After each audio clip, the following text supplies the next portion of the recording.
आप यहाँ पर जो आए हैं अपने हक हकूक की रक्षा के लिए, हक हकूक को जानने के लिए, इन सब के लिए आप यहाँ पर तशरीफ आवर हैं।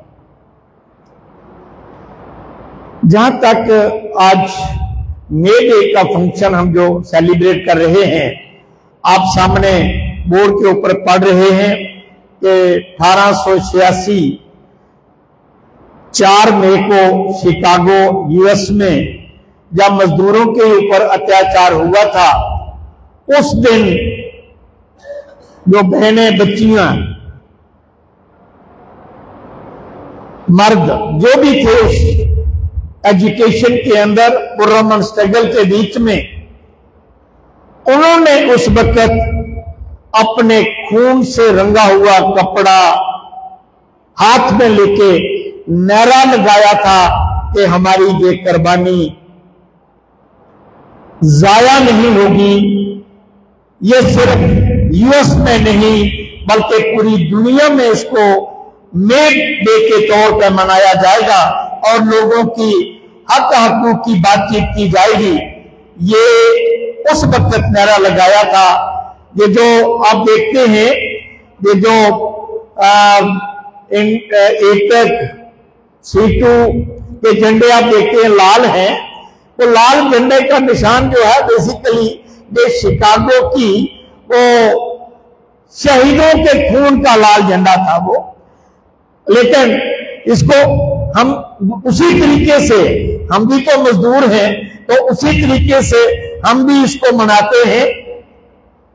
और अगर वर्कर्स की एकता नहीं हो तो मैं आपको कई जगह की मिसाल देता हूं। अभी रिसेंटली थोड़े दिनों की बात है, हमारे बीच में कुछ सज्जन बैठे हुए हैं, आपने देखा कि कटरा से लेके वहां बनाल तक और काजीकुंड जो रेल लाइन हमारी जा रही है, इस रेलवे लाइन के ऊपर वर्करों की कितनी एक्सप्लॉइटेशन हुई है, ये मैं कुछ ज्यादा नहीं उस पर कहना चाहता क्योंकि मैं थोड़ा आगे निकल जाता हूं। लेकिन ये बदकिस्मती है हमारे इस इलाका के लोगों की, जो राइट इन लोगों को मिलने चाहिए थे वो नहीं मिले हैं। 12-12 घंटे लोगों से काम लिया गया और 8 घंटे के भी पूरे पैसे नहीं दिए गए, और उसका कारण रहा हमारे लोगों की मिली भगत उसमें रही, जिसकी वजह से हमारे लोगों का एक्सप्लॉइटेशन हुआ। लोग बोले नहीं, चलाए नहीं, आपने अपने हक हकूक की बात नहीं की, तो भाई उनका क्या कसूर है। उन्होंने सोचा हमें बड़े अच्छे लोग मिले हैं, बिना पैसे के जब काम कर रहे हैं तो क्या जरूरत पड़ी है।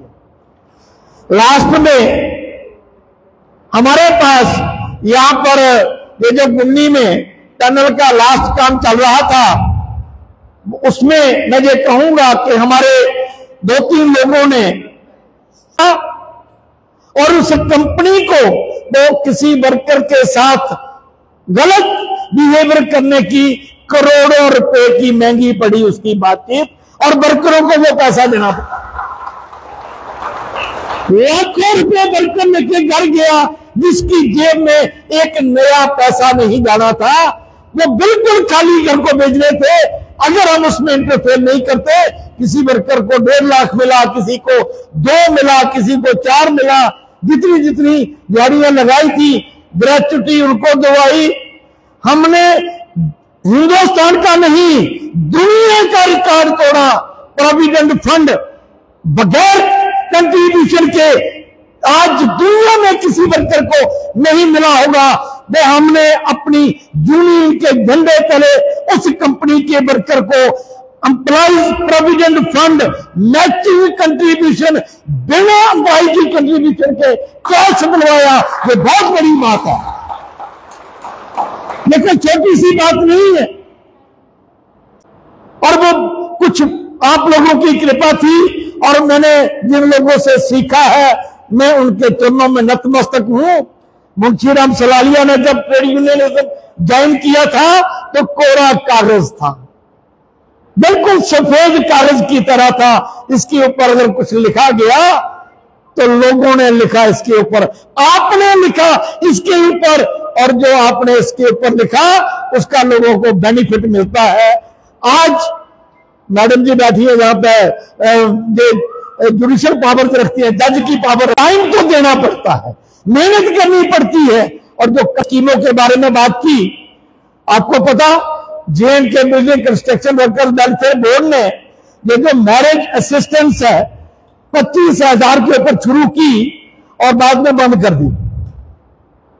इन्होंने बंद कर दी, क्यों बंद की? उसमें कौन सा कोई दूसरा सुनने वाला है? जो ब्यूरोक्रेट्स का मन करता है वो कर लेती है।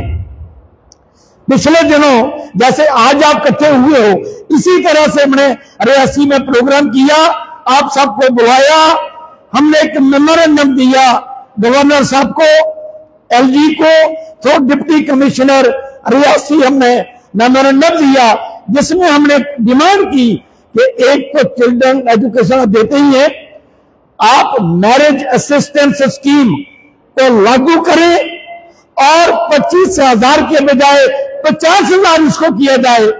हफ्ते के बाद उसका ऑर्डर हो गया, आज आप लोग बेनिफिट उसका ले रहे हो। ये कैसे हुआ? आप लोगों ने करवाया, मुंशीराम सलालिया ने नहीं कराया। अगर आप लोग इकट्ठे होकर मेमोरेंडम नहीं देते तो नहीं होता। आज आपको 50,000 मिलता है। आपको जम्मू कश्मीर सरकार सोशल वेलफेयर एक्ट में 50,000 से बढ़ा के 75 कर दिया, लेकिन वो मिलना कितने लोगों को है? जो BPL में है, जिनका राशन कार्ड BPL है, सिर्फ उन्हीं को मिलेगा और सिर्फ लड़कियों की शादी में मिलेगा। लेकिन हमारे इस बोर्ड की स्कीम में चाहे कोई मेल है चाहे फीमेल है, कोई इसमें नहीं देखना है। आपके पास सिर्फ लेबर कार्ड का होना जरूरी है। आप उसके लिए इंटाइटल है कि आप अपनी शादी के लिए भी वर्कर ले सकता है। अगर कोई वर्कर अनमैरिड है, बच्ची अनमैरिड है, अब उसका कार्ड बना है, कोई वर्कर अपनी शादी के लिए पैसे लेना चाहता है वो ले सकता है। आज हमने एक बार फिर एक मेमोरेंडम हमने बनाया है, क्योंकि आज मेरे पास टाइम नहीं है, क्योंकि बहुत जल्दी मुझे ये प्रोग्राम खत्म करने के बाद मेरी तारीफ की नॉलेज में रखना चाहता हूं। हमने इसमें सबसे पहले रखा है कि मैरिज असिस्टेंस जो है ये 50,000 से बढ़ा के 1 लाख रुपया कर दिया जाए, ये हम डिमांड कर रहे हैं। दूसरा है कि आपको पता है कि जो worker building construction workers welfare board में रजिस्टर्ड होता है वो सिर्फ 60 साल तक जो है वो इसका मेंबर रह सकता है। 60 साल की उम्र के बाद उसका कार्ड रिन्यू नहीं होता है। इसके लिए हम डिमांड कर रहे हैं कि जो वर्कर 60 साल का हो जाता है उसको बोर्ड जो है वो पेंशन दे। बोर्ड जो है, ओल्ड एज अलग चीज है, हम कहते हैं कि बोर्ड की तरफ से भी पेंशन मिलनी चाहिए, जो हम इसमें डिमांड कर रहे हैं। तीसरा नंबर है कि हमारे जहां डिस्ट्रिक्ट रियासी में कोई लेबर सराय नहीं है। कटरा में लेबर डिपार्टमेंट ने बनाई थी, वो हमारे पास है ही नहीं, वहां पर CRP बैठी हुई है।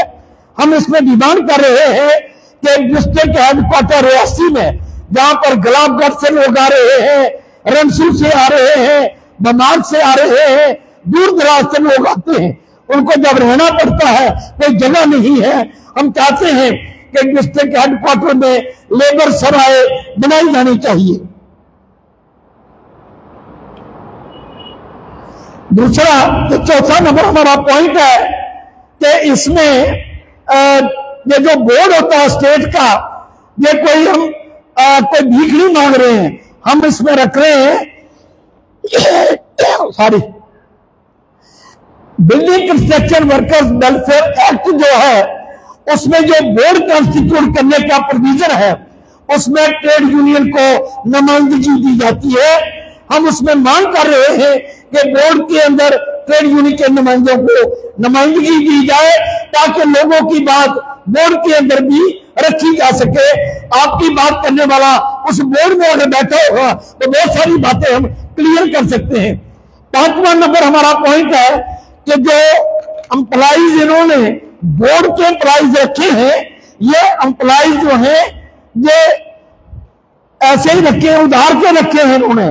हम डिमांड करते हैं, क्योंकि हम ट्रेड यूनियन वाले हैं, हम डिमांड करते हैं कि बोर्ड के एम्प्लॉइज रेगुलर एम्प्लॉइज रखे जाने चाहिए और जो रखे हैं उनको रेगुलराइज करना चाहिए। जो हम इसमें डिमांड कर रहे हैं